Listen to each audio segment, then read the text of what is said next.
Welcome to Choose Views with Richard Chew. Get ready to dive into a world of insightful conversations and thought-provoking discussions. As progressives, our job is to have an all-inclusive, full-on assault with all of our players. A show that focuses on moving our political, social, economic, gender, and cultural conversation forward. And all of our players means all of our players. It's Choose Views. And now, here's your host, Richard Chew. Good Tuesday morning, political fighters. And yes, all of our players. I haven't said that out of my mouth in a while, but all of our players does mean all of our players. And we were just having a conversation here a moment ago, Devin and I, about what's happening in South Carolina. We'll get to that a little bit later. But welcome to the July 14th, 2026 edition of Choose Views, 773-763-9278. Find my show on Facebook Live, TuneIn Radio, and YouTube. And, of course, email me at richard@wcpt820.com and follow me on all the socials under Choose Views. Posting every day something curious and interesting. Catch all of our shows by subscribing to our WCPT podcast on Apple Podcast, Spotify, Amazon Music, and iHeartRadio. There you can get Choose Views featured interviews. Joan Esposito, live, local, and progressive. Driving It Home with Patty Vasquez. It's The Democracy Stupid with Edwin Eisendrath. Out Chicago, and our other great shows and interviews. And in the evenings, by all means, check out the Politics Bar, the Matt McNeil Show, and the Gailey Show. A couple of quick ones over at Heartland Signal. Radio Free America, Mark Dreesen, what Mark Andreessen can learn from Travis Kelce and Taylor Swift. You guys will appreciate that. So make your way over to heartlandsignal.com to check out the current articles, but, you know, go back a little bit in the Wayback Machine. There might be a few things that you missed, and if you did, you have some time to go back and check those out. Check those out maybe then rather than other things that you might look at. And then like, save, and pass along to somebody else that you know. On today's show, we will be talking to a few people. In the 6:30 hour, we have an interview with Amber Wallen, who you guys will appreciate. She is the executive director of the State Revenue Alliance. And, you know, WCPT, Heartland Signal, in our various partnerships, one of the big ones is how we work with making sure that state elections, state funding, state budgeting, state politicians are all leaning into what's important to the people in their particular state. And on a national level, that's one of the tools that we have to take back the levers of power. So our interview with Amber, we'll have it in the 6:30 hour. And then the Director of Communications for the Governor's Highway Safety Association, Adam Snyder, will be with us for a short bit toward the top of the hour, just to talk a little bit about some new statistics on what's happening when it comes to pedestrian safety. So I'm looking forward to chatting with him for a few minutes. And then in the 7 o'clock hour, Democratic strategist Corbin Trent will be with us to talk about what's happening in some of the state elections as well. And we'll probably talk a little bit about Maine and what's happening with the conversation there. And then Dr. Annie Andrews, pediatrician, public health expert, and the competitor for our team, U.S. candidate for Senate in South Carolina. This is the same Dr. Andrews that has been running for a while for this Senate seat against the late Lindsey Graham. And as you guys just, heard or may have heard overnight, that the governor of South Carolina did appoint Lindsey Graham's sister to essentially be a placeholder in that seat until the end of the year, this election season that we're in the middle of. So I'm looking forward to talking to Dr. Andrews about all that's happened there and how this has impacted the race and what her thoughts are and what she's how she's gonna continue to go forward. So that will be something you guys will want to tune into and make sure you have your notebooks ready. So there you go. We got a question for the day that I think you guys should chime in on this one, because it's one that we all are impacted by. And it's kind of a wish list question, but I think it's one that you guys can appreciate. So you'll text your answer to us, your thoughts on it, the question, or give us a call and we'll chat about it. And most definitely go to our Facebook page and leave your comments and thoughts there. But here is our question of the day. I'll put these glasses back on. If you had the power to instantly reallocate the federal budget, which current priority would receive less funding and which would receive more? Okay, so there we go again. If you had the power to instantly reallocate the federal budget, which current priority would receive less funding and which would receive more? Love to hear what you guys have to say about that one, because I talk about it a lot of the time, not all the time, but a lot of the time in terms of where we should be spending our money and how we should be allocating. And I thought, let's put it to you guys. What do you think? Let us know by sending us a text or giving us a phone call at 773-763-9278 or going to our Facebook page and leaving your thoughts and comments there. And what I'll ask you guys to do as well is get some help with this one. And I don't mean help like you need help, but share this with some people that are in your world. Ask them that question. If you had the power to instantly reallocate the federal budget, which current priority would receive less funding and which would receive more? Share this with your friends, people that you talk to every day, your colleagues and all the rest, your work, your coworkers and whatever that may be, your family. Ask them what would they do? Because I think a lot of times that we talk about, like I said yesterday, when a little bit of commentary on what we're spending, how much more money people are spending, that $450 to $1,000 per month, and what that could do and how that could impact individual budgets differently if folks were able to save that money rather than having to spend it because of the increase in tariffs. The increase in tariffs and, of course, this Iran war.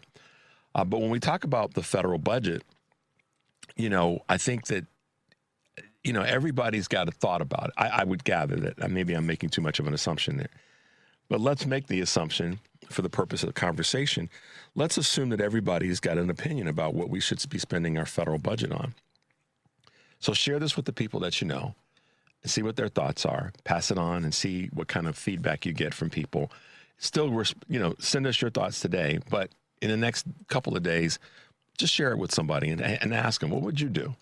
Because I think it's a good way to get a sort of an everyday person's thought about where we could be or where we should be spending money. And if you had the power instantly to make that determination, what would that be? And then, how do you think that will impact the overall state of the country, state of the nation, as they say? So there you go. Just a couple of quick thoughts on that in addition to the question itself. We'll go ahead. Let's take our break a little bit early because then we come back with a little bit more time to cover some other items. 773-763-9278 is the number. You're listening to Choose Views on WCPT, AM 820 in Chicago and WARR 1520 AM and 103.5 FM from Warren County, North Carolina. And our other friends up in Minnesota, the progressive voice of Minnesota, AM 950. I'm Richard Chu. We'll be right back.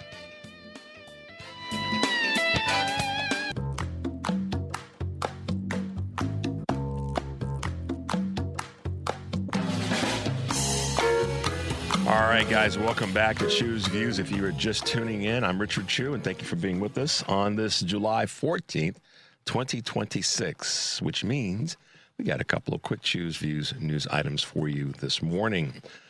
Law school bans electronic devices for first-year students as educators from grade schools to grad schools grapple with the influx of AI in classrooms. The University of Chicago Law School is taking a novel approach, banning first-year law students from using electronic devices in core classes. While the university will still teach AI skills in other courses, it argues the strategy is necessary for beginning students to develop, quote, essential skills that distinguish excellent lawyers. Adding, quote, we need to ensure that our students actually learn to think critically, strategically, and independently without relying on AI. I give them a 10-plus score on that because the part there, we need to ensure our students actually learn to think critically, strategically, and independently.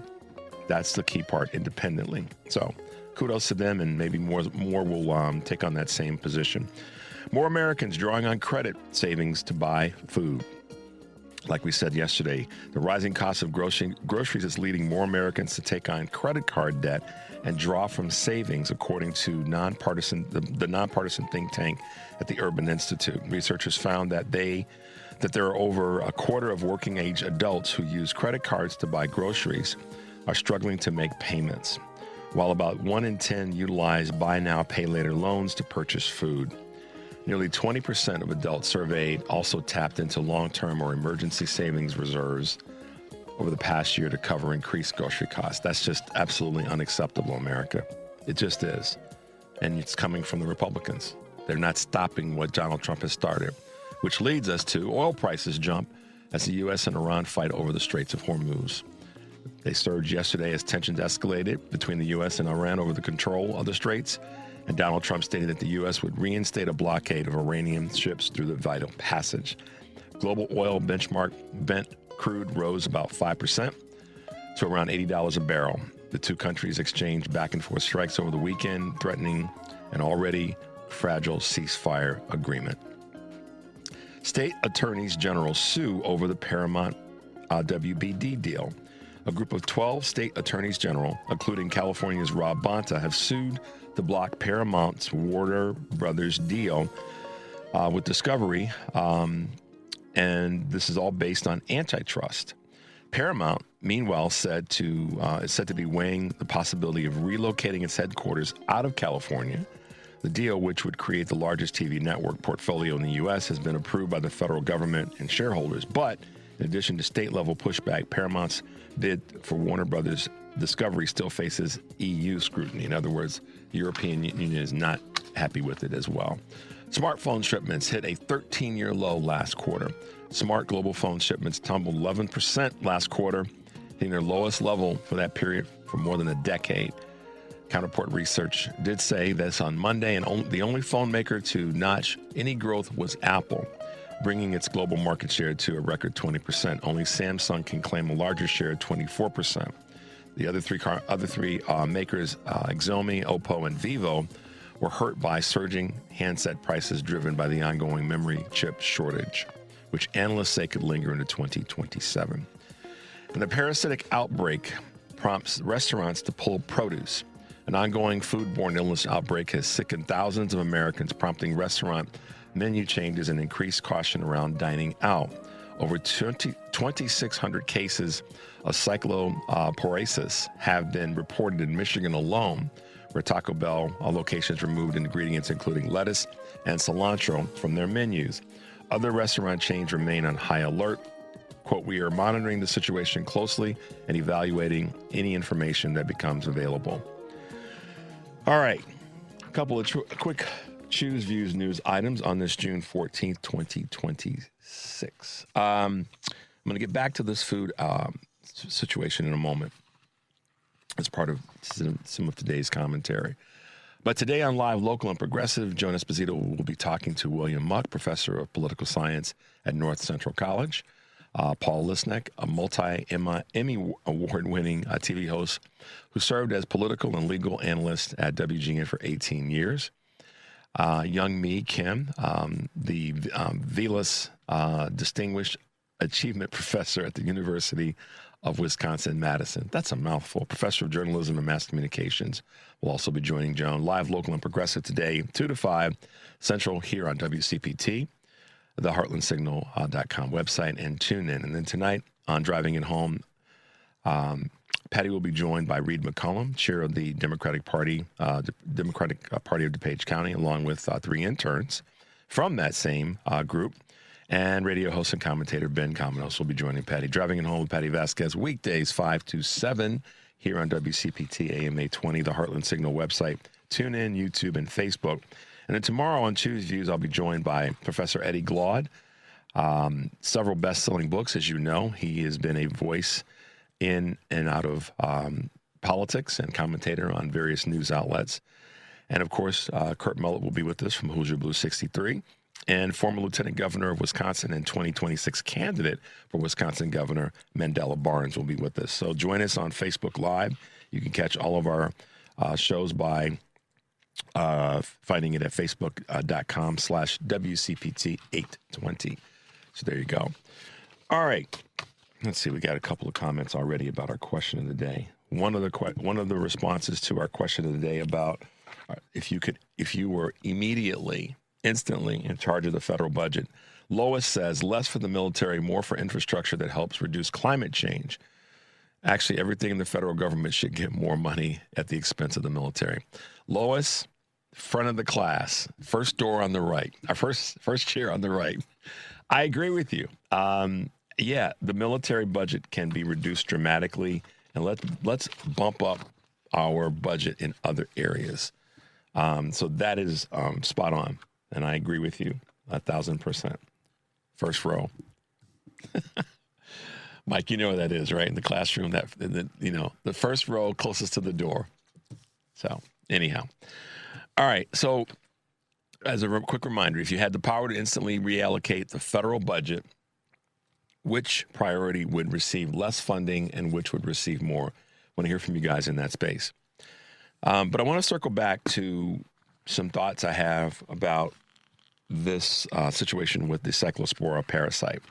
It is something that we have to be very, very mindful of. And I'm going to come at this from two angles, or with two points of overview. In case you weren't aware, many people are, but right now we need to be mindful of this multi-state Cyclospora parasite. And some of the suggestions that I've come up with real quickly in terms of being, first of all, mindful of it, being aware of it if you are going out to dinner someplace, and it's being found in a lot of the pre-bagged items that they're serving as it relates to vegetables and produce. So both ones that are served at restaurants and ones that you might buy at a store and bringing home. So in terms of some quick enhanced food safety and hygiene items, avoid high-risk foods, skip the pre-cut bagged salad and produce, as they are the most common sources found right now for the contamination, according to research from the New York Times. Wash and scrub thoroughly using as high-pressure water as you can, and because that's more effective than static soaking. Making sure that any of the produce that has a skin on it, like cucumbers and melons and those sorts of things, that they're cut and they're scrubbed before you cut them. In terms of vegetables that are cooking, that you would cook, that's probably the most effective way to make sure that certain vegetables have reduced contamination. Make sure that your kitchen surfaces and utensils are as clean as possible. Make sure that you're washing them between the use per vegetable item or produce item. And if you happen to be using recreational water to clean any of the vegetable items, make sure that you use another substance to maybe rinse off any of the tools you may use, or utensils, I should say, you might use to cut them. If you see any symptoms that seem unusual, heightened in temperature, body temperature, diarrhea, or anything like that, make sure you seek medical care. Don't sit back and think that you may not be have been affected by the Cyclospora parasite. So just a couple things for you guys to be aware of there. And now I'm going to throw some sand. First the warning and a little bit of suggestion, and then comes the sand. A lot of what we are seeing in this particular case is happening in certain states, and they're doing the best that they can at the Department of Health and Human Services to track this. But, the scrutiny that they're facing is appropriate, because a lot of this is being tied back to a reduction in the federal workforce and scaling back of federal and state tracking programs, because the Department of Health and Human Services is a federal agency. So as a federal agency, they, create the policy that we use on a federal level for our food security and safety. And then they provide the states with the guides that they need as it relates to food, because of the interstate transportation of food. A lot of people don't know that. And so they still have a hand in what goes on in food safety in a state because of the way in which food is brought into a particular state. So these cutbacks are not just in terms of the monitoring of the food itself, but also in the tracking of diseases. and I just kind of pounded the desk here, because we're not tracking diseases because of the cuts. They've in July of last year, the CDC curtailed the Foodborne Diseases Active Surveillance Network. Why would you do that when you've got? So just think about this. This is the insanity of RFK Jr. He talks about making people healthier and all these things that he's just thrown out as a bunch of word salad sometimes. But at the end of the day, if you're going to provide or have an agency that's about helping people be safer across the board when it comes to health, and particularly when it comes to what we put in our mouths and ingest, then you want to think you'd ramp up the people that are in that department or in that agency. But they've cut the CDC, curtailed, as I said, the Foodborne Disease Active Surveillance Network.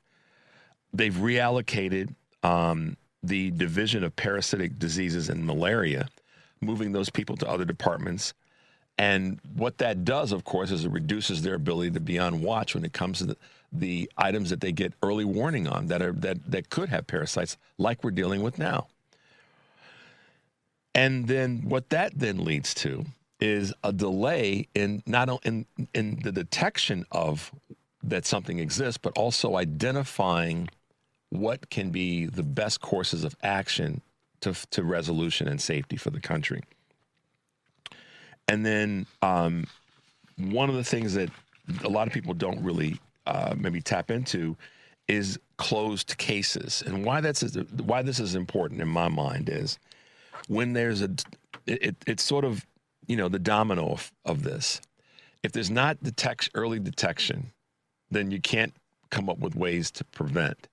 And then you don't know what to use or what tools are available to prevent and make the states aware and the local grocers aware of what the problems are. So many that I've been following and reading over the last couple of days in this area with regard to the cyclosporal parasite has said this is something that not only could have been prevented, but once it was out, the resolution, the solutions, the awareness could have been delivered a lot faster. So the problem starts, unfortunately, but in this case, ironically, with the same agency that should be protecting us. They cut back. They allow for cutbacks, and this disease tracking awareness department has basically been gutted. So here we are with people in America sick because our federal government and the heads of those agencies don't know what the heck they're doing. So just a couple of thoughts and comments from me on that. Do better, federal government, because, that's part of your job. And the Republicans, guess what? You're in charge of the federal government, so this lands in your lap.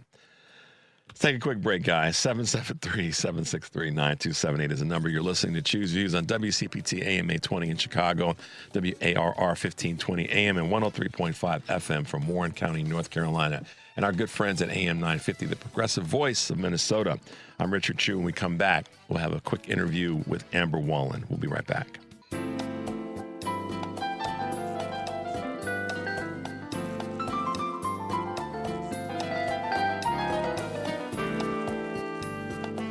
Welcome back to Choose Views. Guys, thanks for being with us this morning. We've had a wonderful opportunity to talk to so many great people that have written fantastic articles. They've covered areas that are really important to us. And with us today is the executive director of the State Revenue Alliance. And you guys know how I feel about the states and their involvement in how we fix our democracy. Amber Wallen is the executive director, and I'm glad to have her with us this morning. Good morning, Amber, and welcome to Choose Views. Good morning, Richard. So good to be here. Thanks for having us.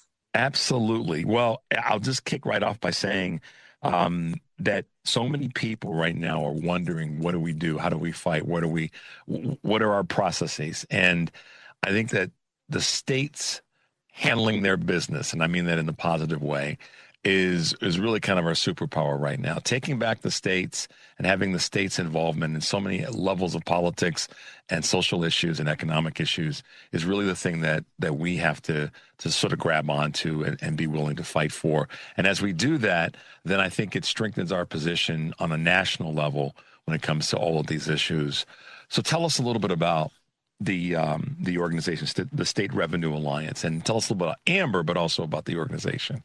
Well, thank you, Richard. I'm Amber. I live in Albuquerque, New Mexico, and I'm really lucky to lead the State Revenue Alliance. And we get to work with state-based community groups across nearly 40 states that are working to find and implement better tax policies that better support the programs and services that matter most to families and communities all across the country. So thinking about how we're funding healthcare, how we're ensuring that our kids have access to great schools, how we ensure that multiple generations of families have access to economic opportunity.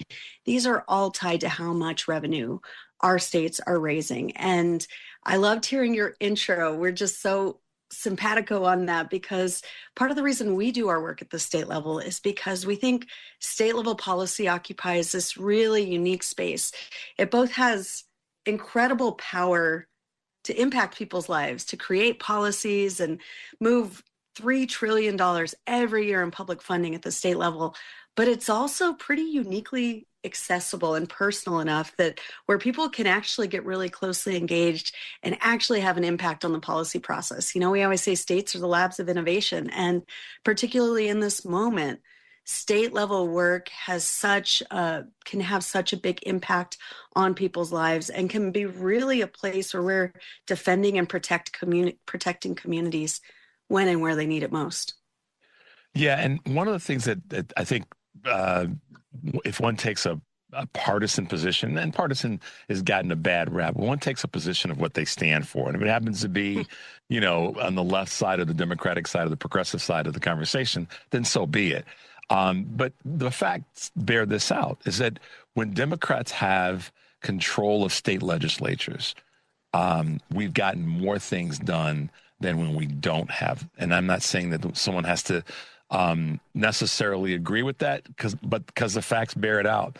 And when we have organizations like yours that highlight what the importance of the states are in that process, we get even more things done, because you bring data, you bring facts, and you bring a little bit of pressure to the states to do a better job. What are your thoughts about that? You know, we sure do. And, you know, the reason we do it, I'll say tax is one of those areas that can feel super wonky or inaccessible to folks. But the reality is, in the heart of kind of what we do and how we do it, is really this belief that folks do understand taxes. Folks manage their own budgets in their homes. They understand what things cost, what they need to have in their pockets to pay for it. And, you know, the other element is, though tax can seem kind of wonky, it's actually super personal. And one of the things we operate by is this idea that tax policy, as wonky as it can seem, is really at its heart people policy. There's that quote, "Show me your budget, I'll show you what you value." And the same that is true for budgets is true for tax. And as you outlined what you said before, you know, this is how we show love and care for our communities, what we are spending on, how we raise and spend our money, how much we raise, who pays what they owe, who benefits the most, who doesn't, whether or not we're raising enough funding to feed our families and support our schools, provide healthcare for our neighbors. These are all moral choices, values-based choices that really should be driven and guided by the people who are most impacted by them. And so that's why we do our work. But unfortunately, we know that's long not been the case in tax. It's not the case in tax right now on the federal level, where we know who's in charge. But it's also long not been the case in state taxes. Where wealthy and well-connected folks have had outsized influence, and that's led a lot of state tax codes to become worse for folks as a result. And so at the heart of what we do is wanting to open up that tax system and our tax code so that the people who are most impacted by them have influence and have policies that work best for them and their families. You know, one of the things that New Mexico has, New Mexico is a wonderful, beautiful state. And I've shared with you how much I love the state and how much I try to get out there. My wife and I do. And we love the community. We love the climate. We love the people and all the rest.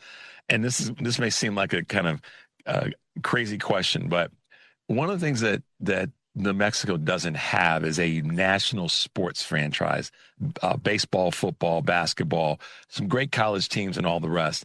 But we in Chicago have the Bears, we've got the Bulls, we've got the White Sox, the Cubs, and they're known, noted global teams because of it being in Chicago.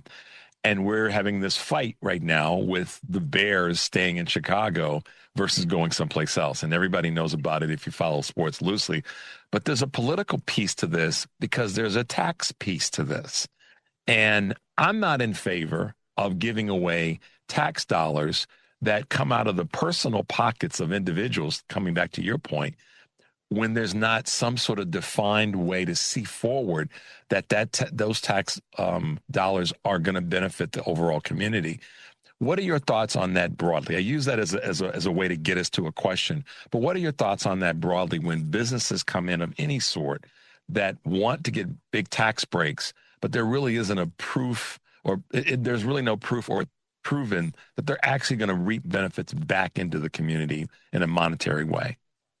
Yeah, that's a really good question. And I think it's always, it always rises to the top of the debates about how these will impact people. And well, if you give tax cuts, will that bring in businesses and will it bring in people? And, the inverse, if we raise revenue and we raise taxes on the folks who have really benefited the most over the years from these big tax breaks, will they leave? And so we've done some research over the past couple of years alongside research that's been done for decades on this issue.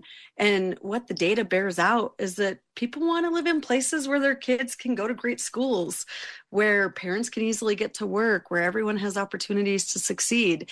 Businesses want to be in places where there's a highly educated workforce and where there's access to infrastructure that they need and water and electricity, and there's great parks. And, so these are all the things that revenue supports. These are all the things that tax revenue invests in communities and ensures that all kids have access to great schools. Folks can go to college. They can be well educated. There can be job training programs. There can be well-funded parks and outdoor spaces. These are all things that require revenue. And so what the research bears out is not only that overwhelmingly rich folks don't leave, but that when you're investing in community, using this revenue to invest in community, then you're better at attracting businesses. You're places where people want to live. And, when states raise revenue, it makes life better for everybody. And we all win, businesses and families alike. Yeah, I was talking with a gentleman, Dr. Chris Jones, who's he's a scientist, a nuclear scientist that's running for the 2nd Congressional District in Arkansas. Oh. And he was talking about what's happening with companies like Walmart, where they get what you just said, they just make it to their advantage. For businesses to do business with Walmart, then certain people that work for those companies that do business with Walmart have to live or own property in the Bentonville, Arkansas area. Well, why is that? Because they know that more money in that community is going to strengthen that community. And so I see kind of a parallel with that with regard to our state revenue opportunities. What are your thoughts there, Amber? I think that's exactly right, that businesses and business owners recognize this. And, one thing that we always point out in these discussions is that, when we think about who's overwhelmingly benefited from tax cuts over the past 40 years, it's been the very, very wealthy folks, and it's been the very biggest businesses. So small businesses, those homegrown mom and pop shops, those family businesses that have been around and operating in Chicago for generations, those are not the folks that are benefiting from things like the big federal tax and budget bill that passed last year. Regular families, regular folks, regular small and homegrown businesses, those are not the ones who have been making out. What we need to do in order to ensure that we have the services, the infrastructure, the workforce, and the opportunities that our communities need is really just to ensure that those that have long benefited from those biggest breaks, that they pay their fair share, and that they pay into the system. And we think it's long past time that happens. We're talking with Amber Wallen, who is the executive director of the State Revenue Alliance. And what she does is she makes sure that folks are fully aware of the fact that the states have so much more power than maybe they realize, and state legislators have so much more power than they realize when it comes to making sure that corporations, wealthy corporations, and the over-billionaires are paying their fair share. And she uses a phrase of flipping the script. So Amber, let's talk a little bit about what that means and how you go about putting that into play. Yeah, well, I think, what we find a lot, Richard, is that Folks have been, we talked a little bit on the last segment about, for a long time, those that are representing the wealthy and well-connected really investing in shaping narratives around tax. But what we know is that actually taxing wealthy earners and big corporations is one of the very most popular policies across the country. Taxes are really not a partisan thing, but they are a political thing. They're political because they impact our everyday lives. But whether you're on the right or on the left, whether you're in rural or urban areas, whether you're in Missouri or in Washington State or in Maine, overwhelmingly, people actually support ensuring that everybody pays their fair share. And so we're working with state-based groups to do exactly that at the state level, to shape their tax codes to better reflect their communities. And what we're seeing now, particularly in this time of really big challenge for many of our communities, that folks are actually pushing back. And they're pushing back through the tax code to ensure that their neighbors have health care, that their kids have great access to not just schools, but high quality child care centers, to ensure that states can fund the programs that we need. And so it's a pretty cool time to be doing this work, to see how many communities all across states that we work with are getting engaged across all different issue areas. Whatever you care about, tax is connected to it. Have you, and this is not a partisan statement, but it may seem partisan in nature. Typically, when you get pushback on raising state taxes, or maybe not so much raising them, but having the taxes be more prudently allocated in a state, who gives you the most pushback, have you found over time, whether it be in New Mexico or any other state in the country? Yeah, well, what we found is, if you think about the big picture kind of history that we're looking at, maybe the past 50 years of tax policy in the U.S., especially at the state level, is that, for decades, anti-tax stakeholders, you ask where the pushback comes from. Folks who are representing the wealthy and the well-connected and those big multi-state and increasingly multinational and international businesses, those folks have really deliberately tried to shape attitudes and narratives and elections to meet their interests. Years ago, they dove in and doubled down on their support of anti-tax work in an unwavering way, because while, our opposition on these issues, they're real happy to stoke fires of culture war and hate and division. But behind closed doors, or in the front row of the inauguration in 2024, they have long known that winning on tax has been their most important source of bread and butter. Securing their big tax breaks, that's their most important concern. And they've acted and funded and invested in elections accordingly. And we've all, frankly, we've all suffered as a result, because while these tax giveaways have enabled the wealthy to consolidate their wealth in recent years at a level that we have never seen before. Billionaire fortunes have grown at a rate 5 times faster in the last year than they did in the previous 5 years combined.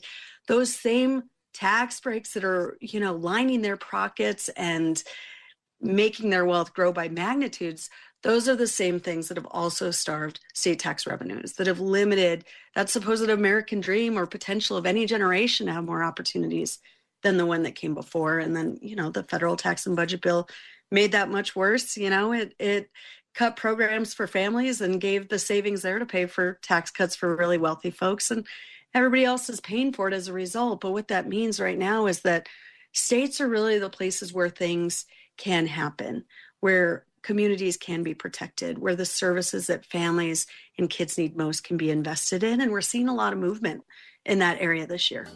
You're listening to Choose Views on WCPT AM 820 in Chicago, WARR 1520 AM, and 103.5 FM from Warren County, North Carolina, and also the great folks at AM 950, the progressive voice of Minnesota. We'll be right back.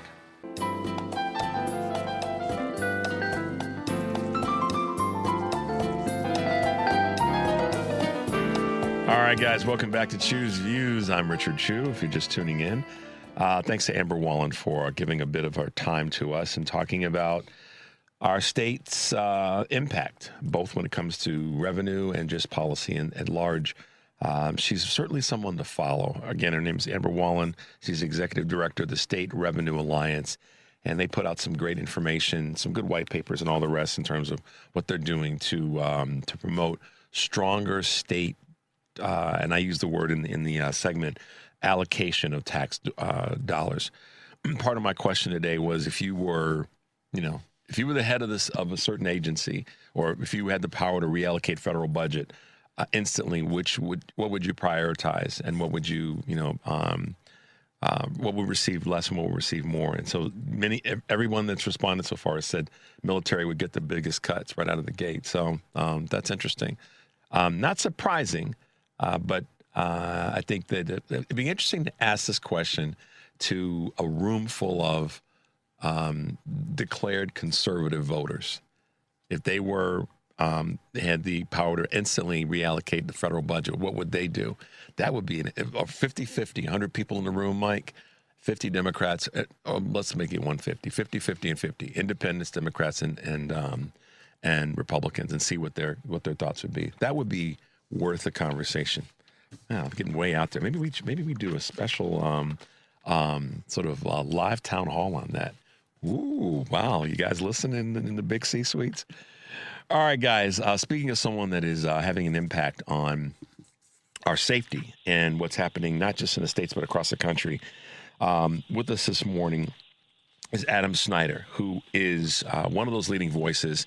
He is the Director of Communications for the Governor's Highway Safety Association. Good morning, Adam, and welcome to Choose Views. How are you this morning? Good morning, Richard. I'm great. Good to be with you. Thank you. I know we got a brief amount of time, but you've got this recent report that's come out regarding pedestrian fatalities, and I guess there's two ways of looking at it: the safety side and then the endangerment side. I'll just share this with you real quickly. Being here in Chicago, my wife and I, and I'm sure many others could chime in on this, are always looking at how people are walking up and down the streets. We have bike lanes, we have scooters that use the bike lanes, and sometimes they use the sidewalks. So I'm sure you got a whole litany of thoughts about that. But that being said, Adam, talk to us about your agency real quickly and tell us about this most recent report regarding the deaths or incidents when it comes to drivers and pedestrians. Yes. Well, just first off here, I'm based here in Washington, D.C., and we see that same mix of scooters and drivers and pedestrians and bicyclists. And there's always something. You really need to keep your head up at every intersection. So, yes, very, very familiar with that sort of mix. And that does create, honestly, a lot of opportunities for crashes or near misses that really people outside the vehicle, those of us walking and riding a bike or on a scooter, are going to be most at danger in situations like that. But what our data says, I'm with the Governor's Highway Safety Association. We represent state highway safety offices around the country. They focus on behavioral road safety issues. We've been tracking data on pedestrian fatalities for 15 years now, and at least with my time at GHSA, unfortunately it's been a lot of bad news lately. We hit a 40-year high just a few years ago in fatalities across the country. But luckily, in our new report out today, we mercifully are starting to see some progress, some sustained continued momentum. It's the third straight year with fewer fatalities. That said, it's still 6,700 people lost their lives. 6,700 people went out to take a walk and didn't come home at the end of the day. So we clearly have a lot more to do, but it's good to see that progress and those numbers continuing to move in the right direction. Yeah, Adam, I'm some of this is personal. It's all of this stuff is personal for all of us. One of the things that you said a moment ago that I wrote down real quickly, keeping your head up. And obviously, the question might be from what? I don't remember 30 years ago me walking down the street, reading a book or reading the newspaper while I was walking down the streets of Chicago or D.C. or any place in the country. I wasn't looking at my phone. So we all know that we've been, we're all susceptible to looking at our phone when we're walking down the streets of America or frankly anywhere in the world. So keeping our heads up that's not putting the blame on the pedestrian, but it is something that we all should be very cognizant of, is keep your head up when you're walking down the street, because some drivers, frankly, are not paying attention. And I had a lady tell me this like a year ago, that SUVs and pickups, and your data backs this up, are the leading cause of the vehicle pedestrian incidents. Is that correct? Help me out here. Yes, and well, first off, just addressing the first thing, yeah, everyone should pay attention to what they're doing when they're out on the road. From the pedestrian standpoint, at the very least, because there's a lot of dangerous drivers out there, so you need to at least be aware of what's going on around there. That's not at all the pedestrian's fault. But yes, the vehicle size and weight is a huge factor as well. The SUVs and pickup trucks are more and more popular with consumers. They're larger and larger, higher off the ground, larger front grills, and that really is a huge factor in pedestrian fatalities. And yes, you are correct. The light truck category that includes SUVs, pickups, vans, accounted for half of pedestrian fatalities, and passenger cars was about 40%. And if you look at the two, if you map out the numbers over the past 10 years, you can really see a big change. It actually used to be passenger cars were more likely a decade ago, but just with the proliferation of these larger, heavy vehicles and some changes in the design, unfortunately, that's a big factor in these numbers. One of the other things that I look at and pay attention to, and I don't know how much your data covers this, is bus stops and corners. Anybody that's walked with me knows that when I see somebody standing too close to the corner, where vehicles have to turn to the right, for example, or to the left, but most of the time it's to the right, that's in and of itself a dangerous spot. I never stand at the corner. I always stand a couple of feet back from the corner. And this is just sort of, kind of a self-preservation thing, because a lot of the larger vehicles don't see the edge and they end up cutting the corner. And what does your data show there, or what is your, sort of intuitive data show there? Yeah, intuitively, as a pedestrian who walks my kids to school or summer camp every day, certainly a factor, and that's where things like infrastructure, even simple low-cost infrastructure changes, can come into play. Some of these corners and intersections, I don't know if you've seen, where maybe they'll come in and they'll sort of paint a line and maybe put a few small barriers, so that cars, basically to prevent cars from sort of hugging the corner so close. That can be that can be helpful. There's a lot more things that can be done, but that's certainly a factor in sort of safety overall, especially for pedestrians, bicyclists. Yeah, that's Chicago's been pretty good about that, and we fortunately, still have issues like other big cities. I mean, a lot of it's the fact population is a big part of it. Urban areas seem to be the most have the most incidents. Is that correct? Yes. I mean, that's just simply by nature of the fact that that's where there's the most vehicles and the most people, and there's going to be the most sort of odds are that they're going to interact in a bad way. One sort of interesting thing note in our data was that even though crashes were much more likely to happen in urban areas, they are a little bit more likely to be fatal in a rural area, and that's typically because you get much higher speeds.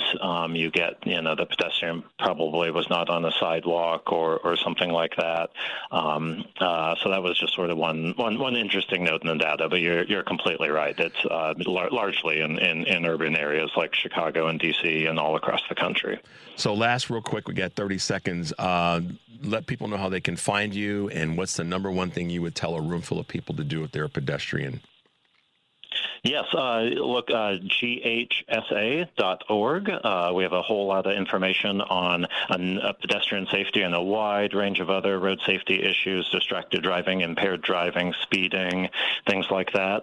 The thing I would tell a room full of pedestrians and drivers, because most of us are both, is to stay off your phone, to pay attention to your surroundings, put the phone away, pay attention to what you're doing, and that will help keep both you and everyone else around you safer. Adam Snyder, thank you so much for being with us this morning. Governor's Highway Safety Association, we really appreciate you. Follow him. Everybody's a driver and a pedestrian at some point. Thanks for being with us, Adam. Have a great day and stay safe, okay?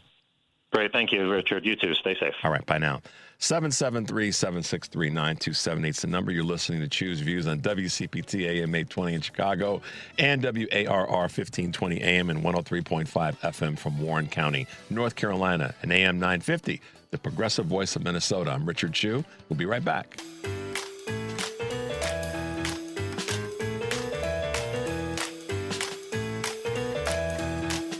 You're listening to Choose Views with Richard Chu. All right, guys, welcome back to the show. Choose Views featured interviews and full episodes podcasts are available on Spotify, Apple Podcasts, TuneIn, iHeart, YouTube, and Amazon Music. Search for Choose Views or visit our new podcast page at heartlandsignal.com/podcast and catch all the recent interviews that we've had there. And of course, if you want to watch and share this episode or any past episode of the show, go to our YouTube page at Heartland Signal, one word, and click the live tab. There you go. You can do that and share it with people. Make sure you're checking out Joan today, live, local, and progressive. She'll be talking to William Muck and Paul Lisnick and Young Me, as well as tonight, driving it home, Patty will be talking with Reed McCullum. So she'll and also have some conversation with a couple of interns from the Democratic Party of DuPage County. Dr. Eddie Glaude will be with us tomorrow. Kurt Mullett and Mandela Barnes will be joining Choose Views. So there you go. Plug in. Hang out with us. All of us. Patty and Joan. Joan and Patty. Richard, Edwin. Question of the day again. If you had the power to instantly reallocate the federal budget, which current priority would receive less funding and which would receive more? So here are some comments that we can look at real quickly. One of them is Richard, cut military spending, increase healthcare spending. That's Jill in Evanston. Let's see. Lois said, yeah, we talked about Lois earlier. Let's go to this next one. This one is less money to the military, more to education. Education, including civics, real history, and critical thinking skills. Yeah, I agree. We need to spend more money in areas that are going to actually strengthen us, our defense, by improving our healthcare systems across the board, state and federal, and local, actually. And we need to reduce our military spending. And here's the thing. When it comes to reducing military spending, let's reallocate as well as reduce it. We spend so much on armament, on weapons. How about we spend more money on the men and women who actually serve? How about if we put more money in their pockets? Okay, if we reallocate, we started there. Spend more money to make sure that those lives. Here's what's crazy, Devin and Mike. If we put more money in the pockets of the folks that serve in the military, that would actually increase our economy because they'd have more money to spend in the local grocery store, more money to spend in the local businesses, and the list goes on. Even those that live on a base or in a military installation, they still spend money off the base. They do. I know this from my own family. So that actually would boost the economy if they reallocated money, less on war weapons and more on the people that are actually serving. That would actually benefit the economies where those men and women are stationed. Simple math. And so for those who say, well, Richard, we can't reduce our military spending. We've got to defend ourselves. From who? We're always firing rockets and bullets and stuff at people. How about if we stop some of that? Yeah, here, this is what's so crazy, Devin. Think about the math on this for a second in terms of the military spending versus, excuse me, guys, versus something else. We just dumped a bunch of money, literally, on Iran. And what are we getting back for it? Like nothing. We're not, so that right there, just in the 100 and whatever days, 100 plus days that it's been, just that money right there, if that money, let's just say for all the military hawks, sorry guys, and the war hawks that say we can't reduce our budget, okay, then let's just reallocate it to the people in the communities, Mike. Put that money in their salary and their bonus and their hazard pay and all the rest. Guess what? That money will be probably spent. Let's say that some of it's saved or invested. And then let's just say another part of it is spent in the communities that they live in. Maybe it saves a grocery store. Who knows? So reallocation for all you war hawks. Just spend less on dropping bombs and making bombs.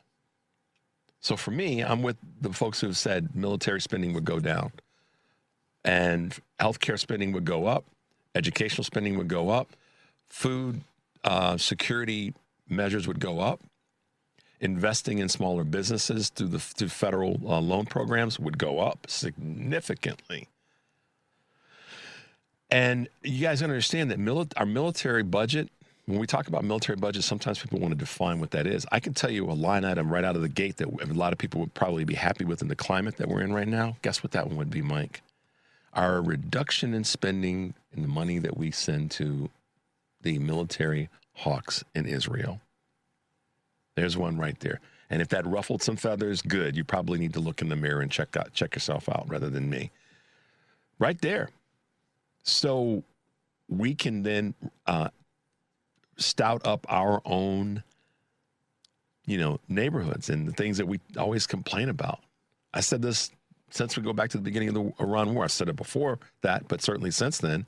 How many mayors, red, blue, and independent cities would love to have a piece of the money that we're wasting in Iran to help out Israel? Because we're not really helping out the United States. Let's be honest. All these war hawks that are running around lying, saying that, it's safe, it's keeping America safe. No, it's actually not. When I hear people say things like that, actually, I question their judgment. I question, what do they do for a living?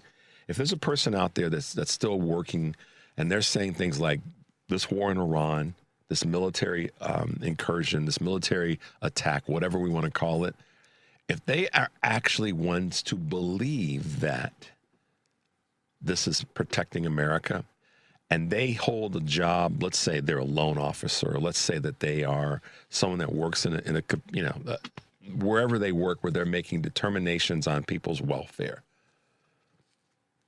I question them being in that job, Mike, because, I think about that and go, well, what kind of discernment and discretion and thoughts do they actually have when it comes to looking at someone's financial profile and all the other things? Is there a person that's down with the war in Iran right now because they think it's keeping us safe, but yet they're making the decision on a kid getting into college somewhere? Or a single mom or a single dad having access to benefits that they need to sustain their family. Is that person sitting in an office making those kinds of decisions? If they are, I got an issue with that, and you guys, I think, should too. You don't have to. I'm just putting it out there. That's Richard's saying what he's saying. But those are the reasons why I ask questions like, if you had the power to instantly reallocate federal budget, what would you do? Where would you go up? Where would you go down? And it's good to see you guys are plugged into this. Let me see. We may have another comment about this. Yeah. Jill says we spend too much on weapons while military families are on assistance. That's right on, Jill. We do. That's you're a great way of saying what I was saying with less words. Yeah, we do. Why should they be on assistance of any kind? They should be, and Eric Grant has talked about this a lot for a long, long time. And I got to give him his flowers on this. He said for the longest time, one of the biggest tragedies that we have in this country is how we treat our former military men and women, whether they've been injured physically or they have PTSD. They should be people that are taken care of for eternity, because they always prop up making them the ultimate sacrifice or defending our country. You hear presidents say it at the end of many presidents, Democrat and Republican, saying at the end of their speeches, God bless America and God bless our troops, or to take care of our troops. Okay, well then let's literally take care of them. So thank you for that note, Jill.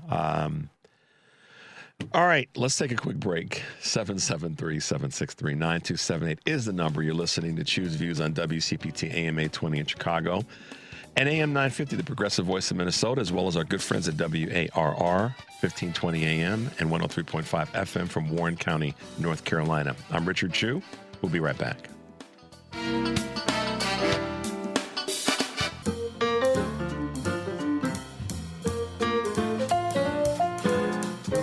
All right, guys, welcome back to Choose Views. If you're just tuning in, I'm Richard Chu. So when we left, we're still talking about this budget. What would you do to reallocate? If we got a little bit of time, give us a quick holler if you're sitting where you can dial a number, hear what you have to say. But I'm all for it. I have been for a long time. Let's reduce military spending. But if that's not something that somebody wants to do, then let's reallocate so that our active duty military and those who are not, and those who are retired, that they're taken care of. Let's start there. Reallocate some of that money. Stop dropping bombs. Stop sending money to the Israeli government and military for what? To protect them from whom? Much of which, I had a conversation with someone the other day. So I'll just share this real quickly in the space of allocation of budget. If we spent less time solving or pretending that we're solving other countries' problems. And this is something and this is what the person said. Donald Trump ran on America first. That's one of the things he ran on. America first. We're not going to have these wars. We're going to make sure we take care of our people at home, et cetera, et cetera, et cetera. Well, the last 100+ days, we spent more time conversing around this other thing, this war in Iran and Israel, than we have about what's right for the American people. And so if we're going to have a real conversation about America first, I'm not against us pulling back some of our, and I can see why people were drawn to that. I'm not against us pulling back some of the ways in which we assist other countries. Not that we do, but the way in which we do.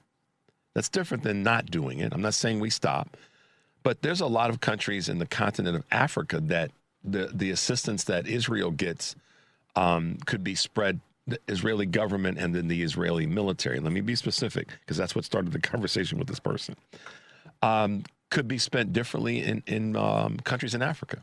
That's a big debate that nobody really wants to have. I wonder why. But to that end about reallocation, I think that you guys it's a simple question with some very simple answers, and I don't mean that they're simple answers, but ones that are very direct and to the point.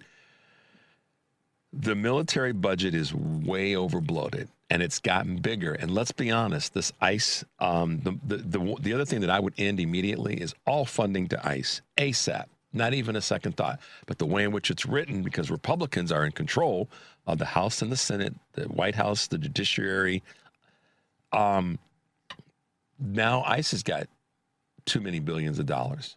Meanwhile, people are suffering, not being able to pay for health care.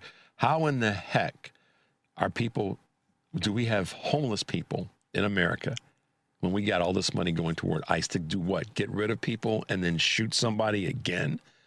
I mean, we just said this the other day when we were talking to attorney Kate Lincoln Goldfinch about it's gone quiet. Well, now suddenly, maybe the powers that be, the universe heard us. Now we've got 2 shootings inside of a week that have become public. And I think that they need to be public. Don't think I know. They need to be public. We need to know about them, because the money that we're spending to fund ICE is ending up with people being dead. And the money that we're not using that could be going toward the programs that we're all talking about is leaving people broke and destitute. I mean, you heard what I said earlier in the bit of Choose Views News that I presented. The number of people that have increased credit card debt because they can't afford to pay for the increases in groceries. So I also say, if I had that power instantly, I'm eliminating ICE completely. And then what I'm going to do is make sure that our Border Patrol has the tools that they needed, going back to what President Biden had proposed in the summer of 2024. Okay. So that's one right there. I think what was the last allocation? $70 billion. Okay, take 70 cities. That's $1 billion a city. That could help a hell of a lot of folks out in 70 cities in America. Red, blue, and independent. So there's a lot of people with ICE that are getting fat financially because of this money that was allocated by Republicans in the House of Representatives and the Senate. That's what happened. Oh, no, by the way, speaking of money, guys, this one kind of flew under the radar. And this just goes to show how sometimes the corporate media, we know what side they're on. We're going to grab this call after I say this. You guys know that the bill, the housing bill, went into effect, became law. Trump didn't sign it, though. I told y'all it was going to happen. He did not sign the bill, Devin. So they'll take credit for it. But he didn't sign it. Why? Because the SAVE Act wasn't part of the bill. He wasn't going to sign it. I told y'all he wasn't going to sign it. He didn't sign it. It's now law because it went to 10 days that it is under expiration if the House approves it. So it's law. It's approved, but not signed by the president. That just goes to show how much of a weak ass he is. All right, let's go to a quick call. Let's go to Denise with an answer to the question of the day. Good morning, Denise, and welcome to Choose Views. Good morning, Richard, and brilliant listeners. I think first and foremost, increase the wages, the minimum wage. Even the name is insulting. The minimum. Let me give you a bare amount. Yeah. Increase it. I didn't even think of that. Yep. Teach people how to do AI. Don't bring in a college professor or a doctor and say, okay, extrapolate the menial actions. No, teach them. A goes into B, and we will get this. Teach. You're probably going to start calling me Teacher Face Junior, but teach them how to do it. And then we know, because it is an advanced age, and that's fine. But if I don't know, then I can't show. So that's it. Increase money. If groceries are going up, you got to have money to spend for groceries. So that's mine. Thank you, Richard. Have a marvelous day. Thanks, Denise. We appreciate your call. Have a great day. You know, yeah, she's right. As I often talk, I just said this yesterday, we can reduce taxes all day long, but how about if we increase wages? Yeah, let's raise the national wage rather than calling it the minimum wage. Let's raise a national wage beyond a living wage. Why not? I mean, the companies say this oftentimes. Leaders of big companies say if we increase the wages here, the minimum wage and all that, then it's going to impact our shareholders. Okay. So what? Impact the shareholders. Maybe shareholders can make a little bit less money. And the people that do the work in various corporations throughout America can make a little bit more. And guess what? Rising tide lifts all ships. So mandate that we increase the federal wage. And then to Denise's point, let's not calling it a minimum wage. We're going to pay the bare minimum just to keep you here, keep you broke and upset and frustrated. Because that's what happens. So there's another one. And guys, listen, this is a question that if you don't get to comment on it today, keep this in, like I said earlier, two things. Keep this in your list of questions to be talking about and sharing with people, to ask them that question. You know, if you had the power to instantly reallocate the federal budget, which current priority would receive less funding and which would receive more? Ask the folks around you that question. See where they stand. It might give you oftentimes we all are susceptible to assuming that we know what other people are thinking, even those that, quote, may side with us politically, socially, economically, and other ways. But this is a question that would be, I think, a fair one, kind of a fun one, maybe, certainly an eye-opener to ask the people in your life. You know, and we'll bring this back to the table maybe later in the week, just as a reminder. Maybe on Friday, Mike, remind me, make absolutely sure, because I know, Mike, you'll be here, that on Friday I remind people of this question so that we can have them have a thing to take with them over the weekend. I think it might be surprising, maybe not. It might be confirming or affirming what you are thinking, but we'll get down that path. Let's see. We got a couple of quick comments. Let's see what Nancy has to say. Less funding, Richard, federal funding on ICE and increased budget for higher education and medical research. Absolutely, Nancy. That is, yes. This is why we have, thanks, Denise, the smartest listeners, participants in the process. Reducing helping to reduce credit card debt. That's another good one. Let's see. Yeah, ICE. Get another one. Get rid of ICE. So there you go. That all ties back. ICE all ties back to in some ways the military budget. I mean, I know that ICE is part of Department of Homeland Security, but they're acting in a paramilitary way, and they're presenting themselves as military-esque. So yeah, let's get rid of ICE completely, and then take the money that's been allocated to ICE And let's send that money to places that we've defined, medical research, for folks like Dr. Annie Andrews, who will be with us in a bit. Let's send that money to hospitals so that they can keep staffed up in areas where hospitals have been closing. Let's send that money to small businesses that need some backboard for loans to get the money that they need to stay viable. Obviously, let's send it to what, like Denise was saying, in terms of education. Let's bump up the wages. $70 billion is a lot of money, and it may not go everywhere, but it'll go a lot of places. So that's again, why we asked the question. If you had the power to instantly reallocate the federal budget, which current priority would receive less funding and which would receive more? We might ask that question to Dr. Andrews. I know we got a lot of other things to talk about, but we may throw it her way as well, see what she has to say about that. But I appreciate you guys participating in that. Make sure you are sharing this with people, because I think, like I said, you might be surprised in what they're saying. Let's take a little bit of a break so we have as much time as possible with Dr. Andrews. The number is 773-763-9278.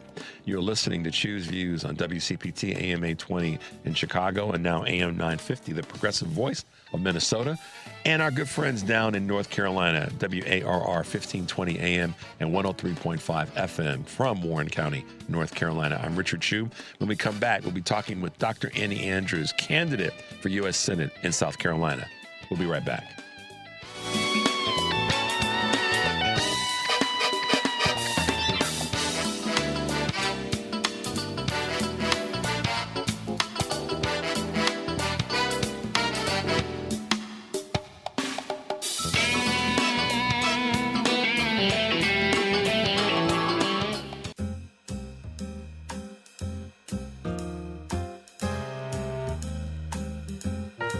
All right, guys, welcome back to Choose Views. If you're just tuning in, I'm Richard Chu. And as we've been waiting for, our next guest is Dr. Annie Andrews. She is all that we could ask for and a great candidate for any office, but particularly as a senator, U.S. Senator in South Carolina. As you all know, she's running and has been running for that seat and was ready for the fight with the late Lindsey Graham. But that's changed, obviously, with his passing. I'm so happy to welcome Dr. Andrews back to Choose Views. Good morning, Dr. Andrews. Good morning. Thank you for having me. Absolutely. Well, I'm going to start right off. I was going to read the quote, but I'll start just by saying this. You had some comments about the passing of Senator Graham, and what I want to applaud you on is kudos to you for showing the grace that you did and being gracious in that. But at the same time, recognizing that you're a fighter as well, and that we take that fight. You're taking that fight still for the folks in South Carolina, and making sure that together we can all do better in the state. And South Carolina is important to all of us, not just because of the Senate race, but it's so many folks that are from the South that have moved to the North, particularly in the East Coast, come from South Carolina. So welcome again. Talk to us about how this, I have to tell you, all due respect, you were the first person I thought about when I heard about Senator Graham passing away. I thought, oh, wow. So talk to us about how this has impacted you, and talk to us about how we go forward in this moment. Yeah, I mean, the news was shocking and profound, and it's really sort of rocked the entire state of South Carolina. Lindsey Graham, whether you agreed with him or not, was in the U.S. Congress for 3 decades. He was a fixture here in South Carolina. This was wildly unexpected. And, I'm holding space for the folks in Lindsey Graham's life who loved him, his family, his friends, his staff, his supporters, as they grieve this loss. As you said, though, I've been in this race for over a year, and it was never about one person. It was never just about him. It's about, sending a fighter to Washington, D.C. on behalf of South Carolinians. None of the problems that I got in this race to address changed over the weekend. So as a campaign, we're really staying laser focused on that. As you know, though, I am a practicing physician. So, I understand that life is fragile and fleeting. I don't take the death of anyone lightly. And, it's a really profound moment for South Carolina and this country. And obviously, there's been a lot of people that have criticized people for not being more critical, and I get that because of what you just said about healing South Carolina and going forward. Part of the reason you got into the race as a physician, a pediatrician, is because you saw how bad policy and bad politics actually was costing people their lives, or certainly their security in the lives that they live. So I remember you've said this and you've talked about this and you've been committed to it, that you're in this race, in this fight, because you want to make things better for South Carolina. So the juxtaposition of 30 years in the U.S. Senate and not making lives better for all the people, which is what you've committed to, is the other reason why I believe people have got to understand the power that you bring to this race. Talk a little bit about that. Yeah, I got into politics after working in children's hospitals as a pediatrician for 15 years and understanding the impact of broken policies on my patients and their families. I take care of kids who are dealing with food insecurity, kids who are being diagnosed with new chronic diseases and their parents can't afford their insulin or their asthma inhalers, kids who are in the throes of mental health crises and their parents can't find mental health resources in their community, kids who have to spend the night in their hospital room alone because their parents have to leave their sick child's bedside to go work their third shift job just to make ends meet. And then kids who have been shot. These are all policy failures. These are all choices that have been made at the level of the state government and the federal government because we don't have enough fighters in Washington, D.C. who inherently care about about doing what's best for kids, families, and communities all across this country. That's who I'm fighting for. I am in this fight for South Carolina's families. I know we need policy change so that we can allow every child to reach their full potential in this country. I would tell you that that's a message that every person running for office right now on a federal level, whether it be in the House or the Senate, should be projecting, because it is policy, it is systems, or there are systems that have kind of been wash, rinse, repeat. Just let's keep doing the same thing over and over again. And that hasn't made lives better for people in so many states. And when I hear the conversation that Democrats need to be talking to people, everyday folk, I agree with that. But at the same time, right now, the people that are in power federally are Republicans. So that leads me to this question. The numbers say that we're going to take back the House. And there's an opportunity, strong one, and you're part of this movement to take back the Senate. Help us understand what you see in the numbers. I mean, we saw what's unfortunately happened in Maine, and then we have this change to the fight. What are you seeing? What are your, if you have any inside, track on what you think are the real numbers on the Senate side? Yeah, I think we have a real shot at taking back the Senate. And I think what we don't hear from a lot of national media is all the different paths we have to take back the Senate. There's been so much focus, of course, on Maine. There's a lot of focus on Michigan. There's a lot of really strong Democrats running throughout the South that don't get quite as much attention. But there's a lot of different ways to take back the Senate.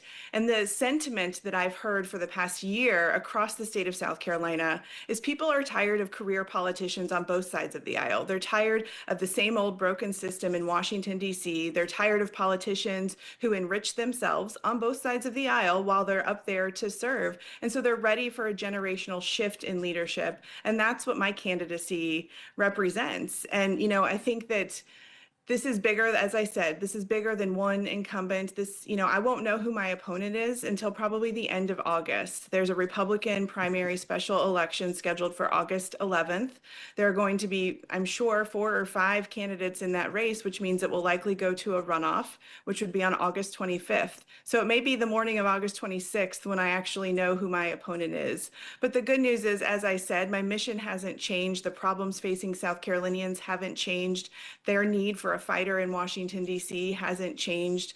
We had done a lot of polling, of course, over the past year. And one of the interesting things we found was that I overperform a generic Democrat by double digits with important constituencies like non-MAGA Republicans and independents. And I think that's because I'm not a career politician, because I'm a pediatrician and a mom who got involved in politics because I understand that's the most efficient and effective way to solve my patients' problems. And that's resonating with voters, Democrats, Republicans, and independents all across the state. And that won't change just because my opponent has changed. Well, that leads to 2 questions, because the guys and I here in the studio were talking about this morning, kind of a wonderment. So maybe you can take us through a little bit of this. So after that Republican runoff takes place, we'd love to have you back on to talk about then how you're looking at positioning yourself. I mean, the strategy that becomes the strategy then becomes reality, because now you're knowing who you're going to be competing against in those last 65 to 75 days. But former Senator Graham's sister was appointed by the governor as the person that will be in place. Have you heard anything that says that she might want to be running? Did I miss something there? Or what? Just sort of walk us through what this all means with her being in the seat now. Yeah, there's so much chatter online about what's happening down here. So McMaster, our governor, did appoint Lindsey Graham's sister to finish the current term, which will of course end at the beginning of January. And I think this was, a nice way to respect Lindsey Graham's family. I know McMaster and Graham were very close. I think this is a gesture of support and respect for Lindsey Graham and his service to this state. I have absolutely heard zero indication. She's not a politician. She has been in, helps people with disabilities find jobs for her career. I don't think she has any interest in actually running for this seat. So I think this was a way to, respect Lindsey Graham in his passing and to hold the seat while those who are interested in running build their campaigns, because, they've got their names are going to be on the ballot in less than a month. And that's not a lot of time to build a campaign infrastructure. Of course, we just had a knockdown, drag out Republican primary for the governor's race that Alan Wilson ultimately won. So a lot of folks who lost that race are now interested in this Senate seat. Folks who lost, Mark Lynch, who primaried Lindsey in June, is up for this Senate seat. So we're going to hear a lot of names floated. I think, all of them are career politicians. All of them have the same policy positions that I've been running against for a year. So whoever it is, we're ready, and we're focused on what it is we want to do for people in South Carolina. Yeah, that's good to hear. Let's take a little bit of a break, because when we come back, I want to talk about not just the candidates that are running, but what you think will be what the voters need to hear once a candidate on the Republican side is determined. Let's take a quick break. The number is 773-763-9278. You're listening to Choose Views on WCPT AM 820 in Chicago and WARR 1520 AM and 103.5 FM. Down in North Carolina. That's right. And then, of course, our good folks at AM 950, the Progressive Voice of Minnesota. I'm Richard Chu, talking with Dr. Annie Andrews, who's running for U.S. Senate in the great state of South Carolina. We'll be right back.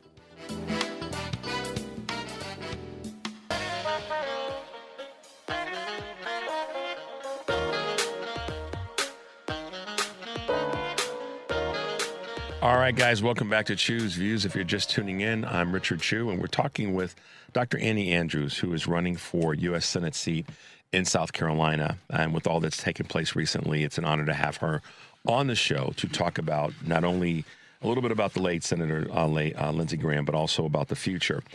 That is going to be determined in the fall, in the November midterm, and a Republican opponent will be determined before Labor Day. So no matter who comes out of that, you're ready. We know that you are. You've been very much on point. You haven't wavered from what you believe in and what you believe is right for the folks in the state of South Carolina.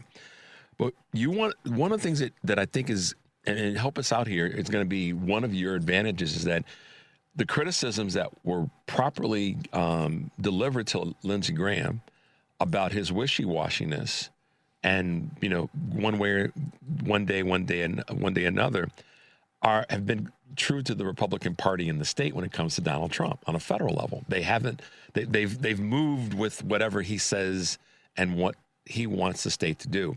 So let's talk about your consistency and why that matters to the voters in the state of South Carolina. I mean, that's the beauty of knowing what you believe in and standing for what you believe in, is your position doesn't change based on who your opponent is, what the political environment is. And, that's why I think it's so important that we start running non-career politicians for office. I am running to fix our broken healthcare system. That is why I got off the sidelines. I've been on the front lines of our broken healthcare system for a long time. I see the impact of what it looks like when you have a system that is motivated by profit, that is not centered on patients, and it's getting worse and worse and worse year after year. I've been practicing for 20 years, and it's just gotten unbearable how broken the system is. We've got to fix it. And of course, over the past, year and a half, we're now facing these impending Medicaid budget cuts that will be devastating to people all across this country, particularly in states like South Carolina, where we never bothered to expand Medicaid. We have 15 counties without an OBGYN. We have so many people who live in rural parts of the state that cannot access primary care or mental health care, and that's all going to get so much worse because of this irresponsible budget that Republicans passed in the U.S. Senate and Donald Trump signed into law. That's my most urgent thing I need to do when I get there, is do everything I can to stop those Medicaid budget cuts. And we also have to deal with the ramifications of RFK Jr. being the Secretary of HHS. We have to fully fund the CDC and the NIH, and we have to do what we can to impeach and remove him. And that will help to address all of that. Fixing the broken healthcare system will help to address the cost of living emergency that is top of mind to every voter I talk to down here. People who don't know if they can put food on the table, keep their lights on, fill up the gas tank, make ends meet at the end of the month. So as I said before, all of those problems didn't change over the weekend. And those are the reasons I got in this race. And those are the things I'm going to be focused on fixing. And I'm so glad I love hearing you say it that way. Those things did not change over the weekend.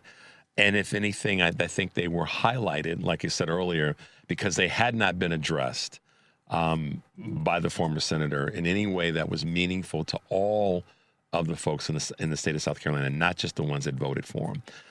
Historically have voted for him, and other Republicans. I want to come back to something about what you said about RFK Jr. Earlier in the show, I did a little bit of a commentary on what's happening with this Cyclosporus parasite. And ironically, I guess if that's the word we want to use, because of the way in which CDC was, they're attempting to gut it, you know where I'm going with this. Talk about that. I mean, because obviously they would have been the guard in this space. So let's get into that. You take the baton. Yeah, I mean, if you scroll back on my social media timelines, my last post before, the events of this weekend was about my experience for 20 years treating patients with explosive diarrhea and how I never thought that would be relevant to a U.S. Senate campaign, but here we are. The thing about public health is when it's working, you don't know it's there. You don't see it working. Mm-hmm. And that's what America's public health system was until RFK Jr. took the helm. There's all this stuff, all these really smart scientists and testing and monitoring and surveillance and reporting happening behind the scenes, and we don't know about it, but it protects us from infectious diseases, from foodborne illnesses, all of those things. And because we have a federal government and a Department of HHS that doesn't believe in science, we've now gutted all of those programs, and we're feeling the ramifications. I mean, it's hard to believe this is even our reality. I'm here in South Carolina where we had a measles outbreak, nearly 1,000 cases of the measles. We have increased cases of the flu and all these other vaccine preventable illnesses because we've appointed a grifter and a conspiracy theorist to lead our federal Department of Health and Human Services. And it's absurd, it's ridiculous, and it's got to stop. And that's why one of the reasons Dems have to win in November, because we have to get him out of that job. If we have 2 more years of RFK Jr. leading HHS, it will be devastating, further devastating to our public health system. We, and thank you for that, Dr. Enders. We here in Chicago catch a lot of hell from a lot of people all the time. Illinois as a state catches a lot of hell from people all the time. One thing that we haven't done is put people in office that have made it worse when it comes to some of the healthcare concerns. Every state, every city has its gun violence and gun issues, and you just spoke about that as it relates to the children that you've seen that have suffered from that. But it's a policy decision, and the state, unfortunately, hasn't really done a good job there with the current leadership. Talk about how you want to lean into that, both on a state level, but then the federal impact. Yeah, I mean, gun violence is a public health crisis. It was deemed a public health emergency under the Biden administration. As soon as Trump took office, they rescinded that designation, which actually did stop a lot of really important work that was happening to address the public health crisis of gun violence. They shut the doors of the White House Office of Gun Violence Prevention immediately. All the work that was being done in that office was basically just put on the shelf.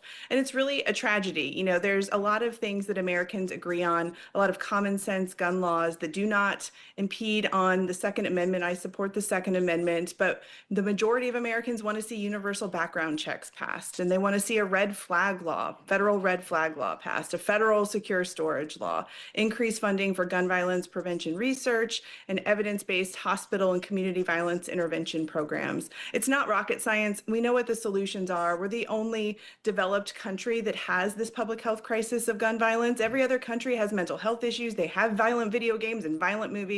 We're the only country where we allow people to have unfettered access to guns.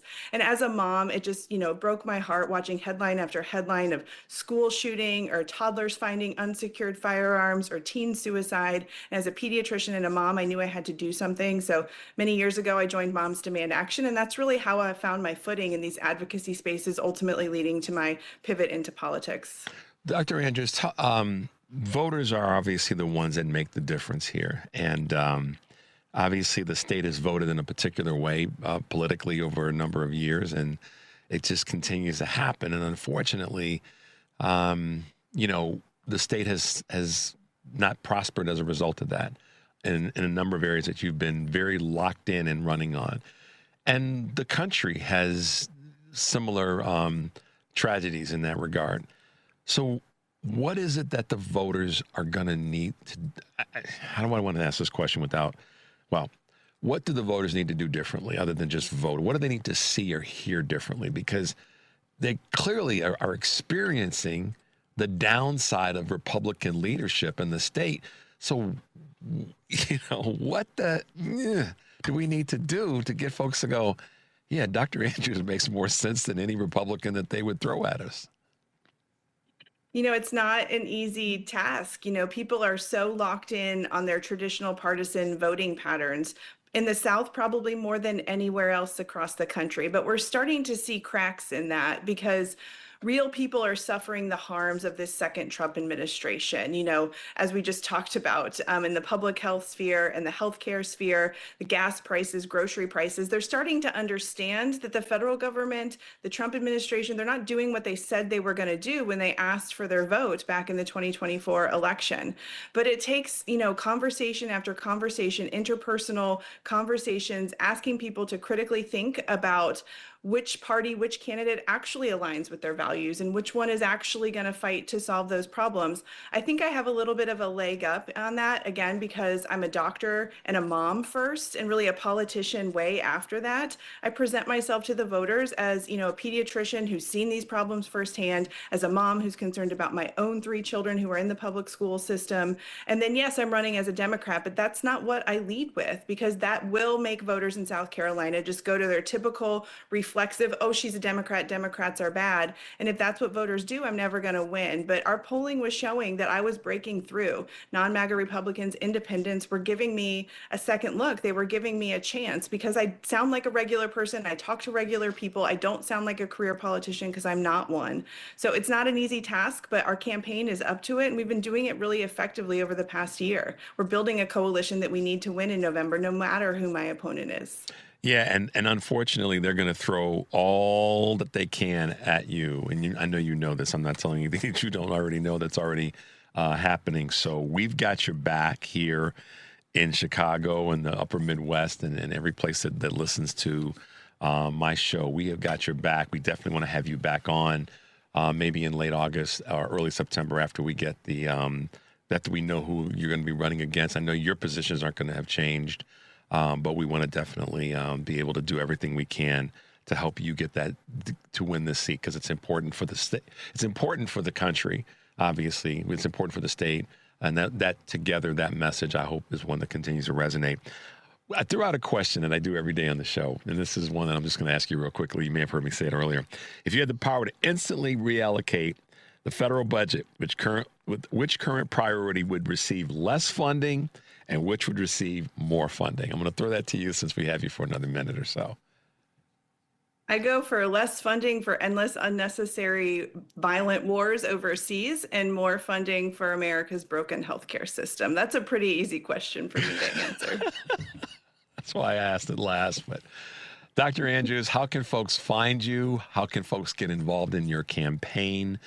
We have got to help you do everything we can to help you win this seat. Yeah, I need people to know that I can win, and then I need them to help me win. So they can go to DrAnnieAndrews.com, sign up to volunteer. You can phone bank and text bank from anywhere. You can click that donate button. This is a grassroots campaign. Our average donation is $26. I don't take corporate PAC money. We've received donations from all across the country this week and every day of this campaign. So I need people to chip in what they can and then follow along with me on social media, Annie Andrews, MD on Instagram and most other platforms, and we can win this seat. Absolutely. Well, we look forward to having you back in a few weeks. It's as hot in Chicago as it is in North Carolina right now. So that.